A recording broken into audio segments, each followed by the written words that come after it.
What is going on, guys? This is going to be the Rlcs Season 9 League Play Week 2 predictions. We're going to go over who I think is going to prevail in the upcoming weeks for NA and EU, and I'm also going to give my reasoning as to why. I know Gibbs just posted a video similar to this as well. I did take a look at it, and I do disagree with a couple of his points. I'm going to explain my differences as well, because I know Gibbs is like he's really big. He's got a lot of people that watch his compared to mine, obviously.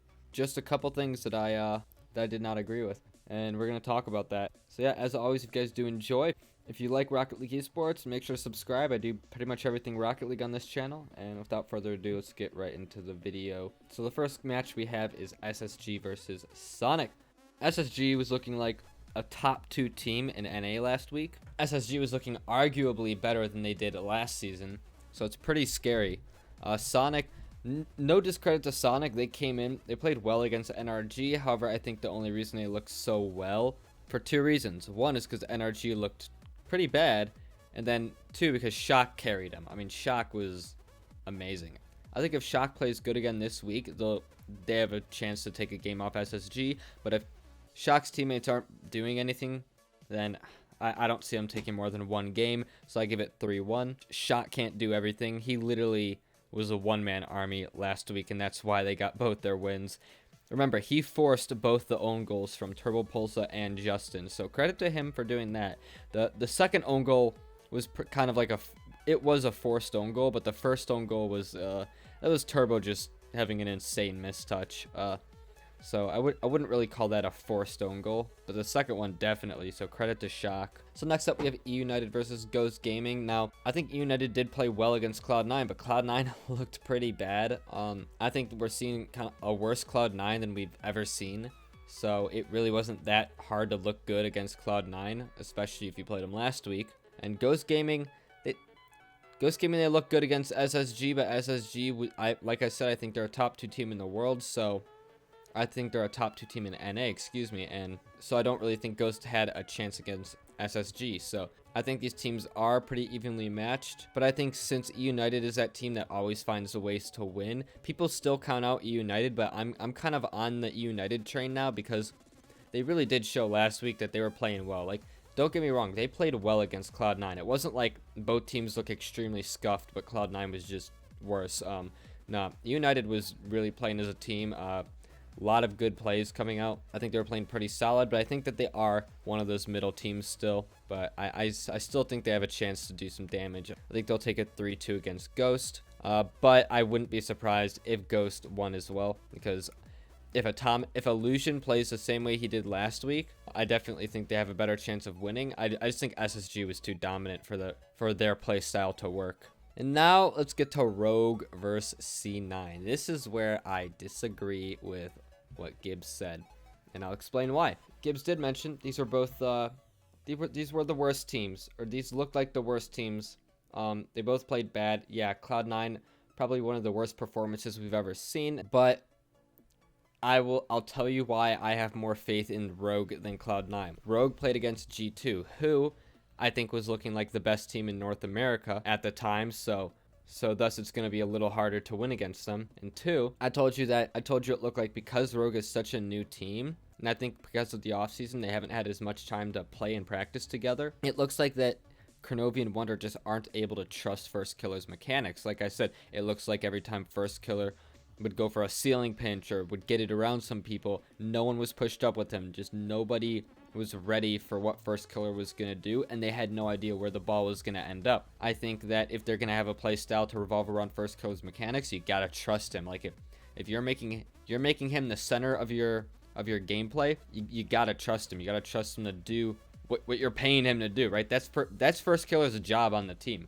He's the mechanical genius. If he's going to go for something, put faith in him. His mechanics are better than 99% of pro players. I mean, he's gonna make something happen.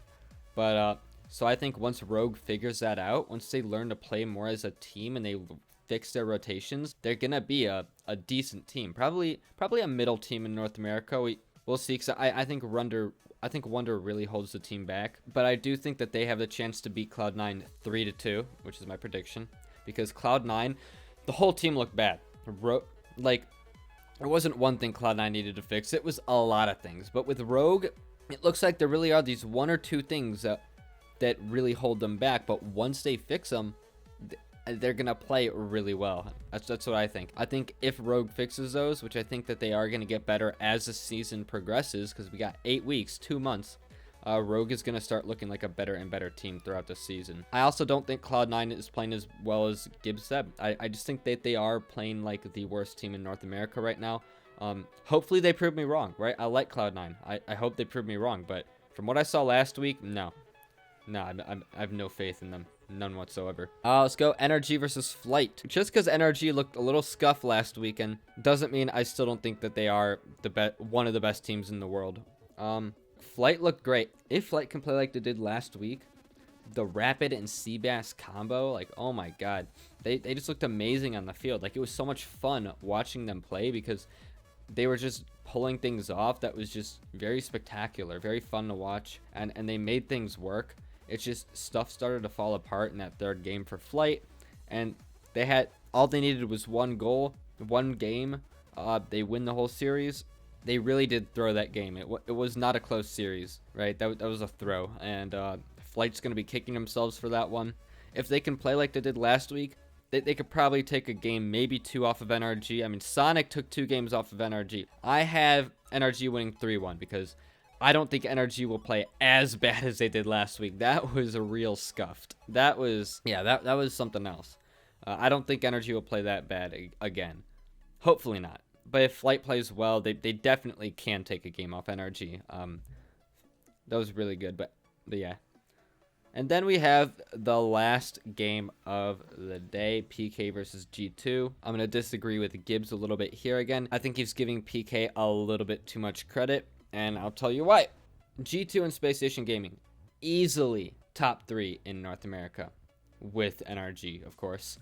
I don't think PK, after what we saw last week with AJ, I don't think the roster move with AJ was that great, and I think that if they have even a fraction of the troubles that they did against Flight, against G2, I think that they're going to get their asses handed to them. The way G2 is playing right now is not a team that you can have that many mistakes against, just like PK was having against Flight last week. I mean, everyone expected PK to dominate Flight, but it didn't happen. I think that a PK can't fix their cohesion with AJ, and I think a lot of it comes down to Gyro as well. Gyro is now this third man, but he seems like he's a little bit off. Like, he seems like he's just not where he's used to, maybe a little uncomfortable. And if you have any of these, like, uncertainties on the team, you're going to get dominated by the likes of G2, Space Station, and NRG. So I don't think PK will win this. I think that if nothing changes, it's going to be a 3-1 G2. And those are my North American predictions. And now we move on to Europe. Our first match in Europe, it's kind of interesting. Barcelona and Endpoint. I don't think Endpoint looked particularly great as a team. They lost 3-1 to Vitality last week. I definitely think that they still are in that lower tier of Europe, while I think Barcelona is still in the middle and has a good chance of making Worlds. I still think Barcelona is one of those better teams. Flakes in his Scarab. I hear he's using the Gizmo this weekend because the casters thought the Scarab was the Gizmo, so he's gonna show them what the Gizmo looks like. I don't think there's too much to say about this one particularly. It just comes down to, like, I think everyone knows FC Barcelona is a better team than Endpoint. I think Endpoint can take a game off Barcelona. They did take one off of Vitality. I think that they actually have a chance of taking 2 games off of Barcelona, because Barcelona, I think, is a bit of a weaker team than Vitality, of course, but I'm giving it 3-1. Then TSM versus Veloce. Now, TSM looked decent last week, which decent is the best they've ever played. TSM has never looked great ever in Rlcs League play history. With Magnus now, somehow they look better than without Alpha. It's weird, but I don't think that's enough to beat Veloce. I'm kind of sold on Veloce. Veloce being a solid team, right? I don't think they're the best. I don't think they're anywhere near the top, but I think they're solid. And I still think TSM is a bottom 4 team, bottom 5 team, and I think the TSM will lose 2-3. And again, I do think that all these teams are very close to each other in Europe. And on to Vitality versus Singularity. Now, Singularity took a game off of Reciprocity last week, and Reciprocity looked great. that means Singularity can't be that bad of a team, right? I mean, Singularity's got to have some skills. They got to be able to compete in some way. I think the same thing. They'll be able to take a game off of Vitality, but Vitality will end up winning 3-1. I think Vitality, again, is one of the best teams in Europe. Easily a top 4 team, probably a top 2 team. But hey, Singularity could take one off Rec, then they can definitely take one off Vitality. Again, I told you all these teams are so close in Europe. And AS Monaco versus Dig. Now this is, I think ASM is the auto relegation kind of team. I think that they are probably the worst. I think that they, out of the new teams, they looked like they put up the least amount of a fight. And I mean, Singularity put up a fight against Rec. Endpoint put a fight up against Vitality. Big teams, like top teams. But ASM, they barely put up a fight against Mouse. They did. I mean, I don't want to discredit them. They did take the first win, but it looks like it was more of a warm-up game for Mouse as opposed to ASM really outplaying them every step of the way. Now, but then Extra. Oh my god, Extra had that amazing play. So they're obviously capable players, but I do think that this will be the first sweep in Europe. I think this will be Dig will take this game. They'll take it 3-0. The Dignitas roster, they just look so solid. They did look a little bit shaky last week, but I don't personally expect that to still be the case. I think that Dig is still going to look like a top 4 team in Europe. And going up against ASM, I think it's going to take a lot more than what they showed up against Mouse to beat Dig. I think Dig is a little bit better of a team. And then, in my opinion, this is the match of the week. Rec versus Mouse. Match of the week for Europe. North America would be PK versus G2. Now, I might be shooting for the stars with this one, but I think Rec's going to start going up 2 games. Then Mouse is going to reverse sweep them, and they're going to win 3-2. I really do think this could go either way, but because it's Mouse, because they have such a history of reverse sweeping, they beat Vitality and Rec last season, right? Let me double check, make sure I'm not dumb. No, I'm sorry. Mouse was able to beat Vitality 3-2, but then Rec swept them in the last week, in the final match of the week.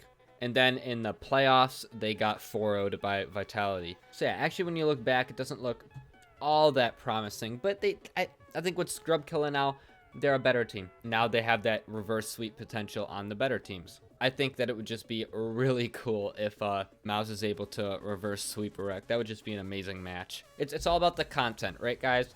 We just want the content. So yeah, those are my predictions. Let me know what you guys think in the comment section below. What do you disagree with? I love to know what you guys disagree with. Then I can have conversations in the chat, which is cool. The chat, what the hell am I talking about? The comment section. I think the number one biggest thing that I disagree with from other people is them putting Rogue as low as they do. I still think that Cloud9 is, I'm starting to say I think Cloud9 is kind of an overrated team. After that terrible season, G2 bounced back, but Cloud9 obviously didn't. I'll give them one more week, but you know, if I pick Cloud9 to win, then I feel like I'm just gonna look stupid next week after they lose. Cloud9 lost to United, and they definitely shouldn't have. If this was old Cloud9, they would have wiped the floor with United. There's gonna be these cute little Cloud9 fanboys in the chat who just want to go off on me for underrating Cloud9, but I think they're overrated right now.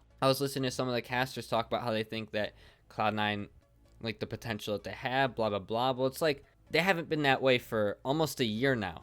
Cloud9 is a huge name in esports, and I think that's why people look at them and they say, wow, they're going to be a good team. But TSM's also a big name, and they suck. They suck dick.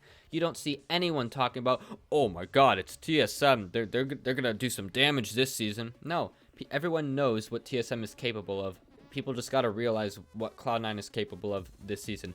Again, I would love to be proved wrong. I would love for Cloud9 to prove me wrong, but I doubt it's gonna happen. I just don't think that they have what it takes anymore to be a top tier team from what they've showed us the last year. Ever since it's been almost a year, ever since the beginning of season 8. So after summer, that off season was like their downfall. That's what I think. Yell at me in the comment section down below, and after you're done yelling at me, why don't you hit subscribe? My goal for this channel is to hit 1,000 subs. I think that would be amazing if we can do that. I don't really care about hitting 1 million one day. Like I could upload for fucking 10 years and I couldn't care less about hitting 1,000,000 subs. I couldn't care less about 100,000. That stupid plaque. I just upload for fun. I just think 1,000 would be cool because that kind of is like, it's kind of like, you know, having a bit of a supporting fan base, just a little bit. People that you know, like your content, which, you know, I think would be pretty cool. I think that'd be dope. So yep, I'll see you guys tomorrow with I